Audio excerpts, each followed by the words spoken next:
Hindi mo naman sinabi. Sorry, Mars. Naulanan kasi ako, Char. Ano yung parang pwede ikwento tungkol dun sa As If It's True? Yung parang kwento ng story.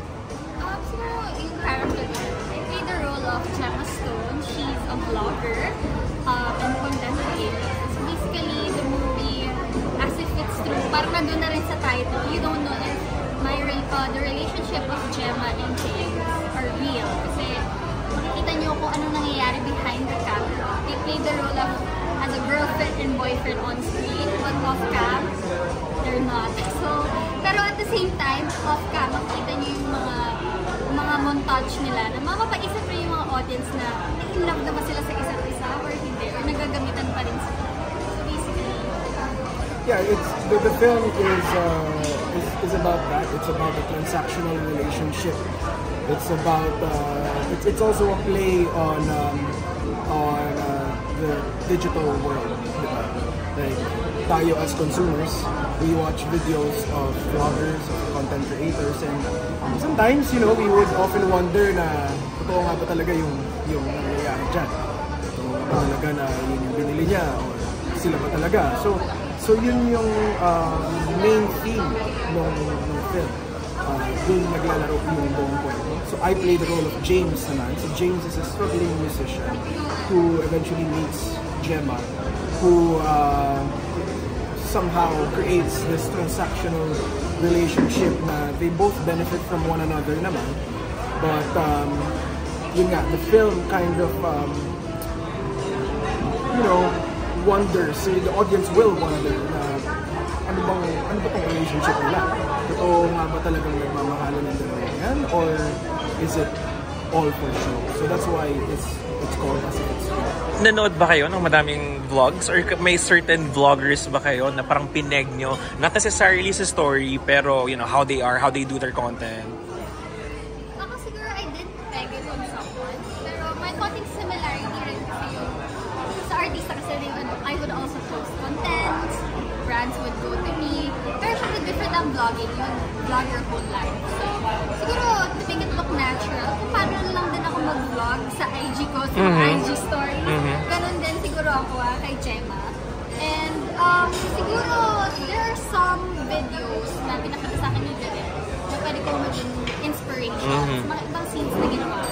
Kasi there's a scene na nag-viral si Gemma because of how she had a mental breakdown, how she has to step forward and sabihin kung pinagdaanan sa life. I didn't know how to do it at first. Sabi ko, direct ako na bahala on my own. Pero nagbigay siya ng parang peg na not necessarily to copy the whole, but to parang inspiration.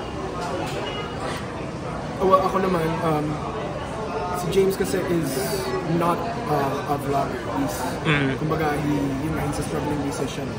Pero nakita kasi ni Gemma na may potential yung reach at engagement as a couple. So, lalo na dun sa mga first parts, I needed to seem like I don't know what I'm doing. So, hindi ako dapat natural na vlogger.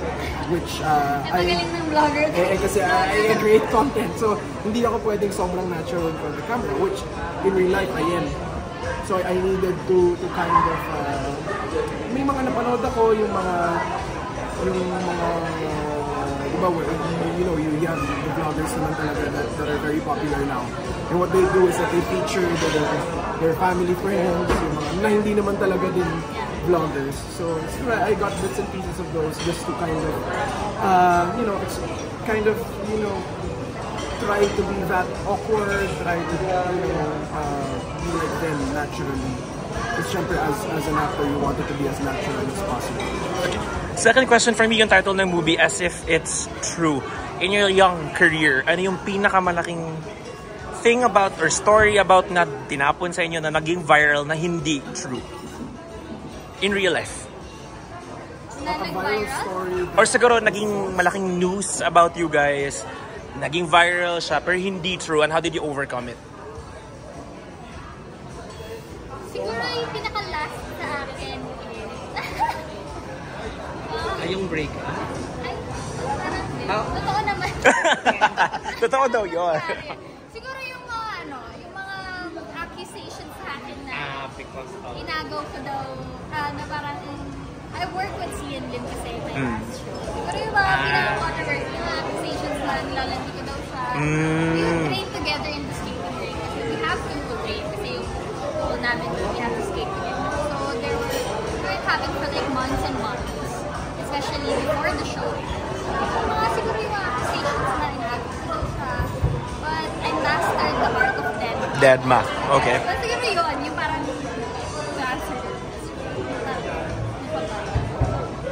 I need your help. Wala akong maisip. Meron ba?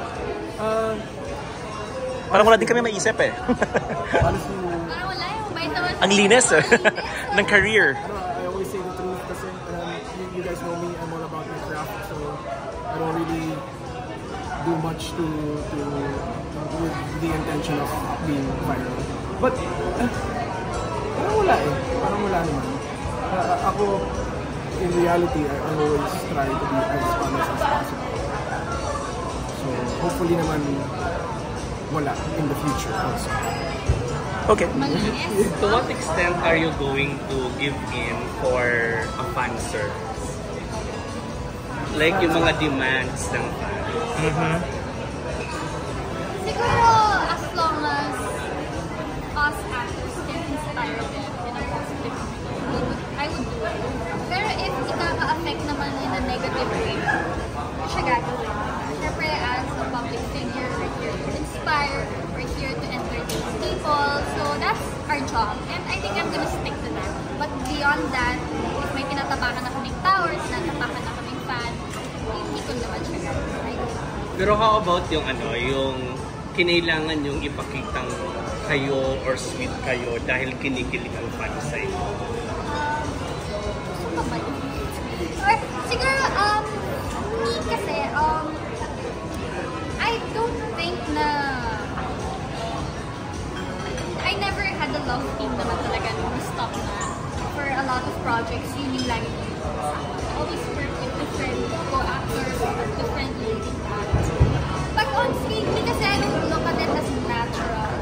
I don't like people to think na dapat yun yung gawin. As actors naman, we have to be versatile, we have to be professional in our craft. So ako, siguro parang hindi ko kasi na-experience yung magkaroon ng love team na talagang phenomenal or viral. So, as long as off-cam, act natural with Kalila as a friend, hindi ko naman kailangan magpaka-sweet para ano. I think it's our work na sa project itself. Hindi na nila makikita.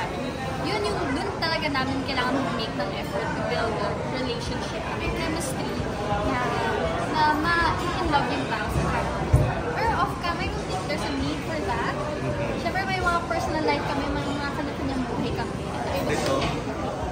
Pag bumarka talaga yung film because of the crowd na rin na it draws, yung critics, etc. Has it been a consideration for you to do this film? And how excited are you on what's next after this cinema? Ako syempre, I'm really excited for people to watch our film. But at the same time, hindi ko naman na-expect lahat ng mga positive things na kasi then again, I'm just new in Cinemalaya.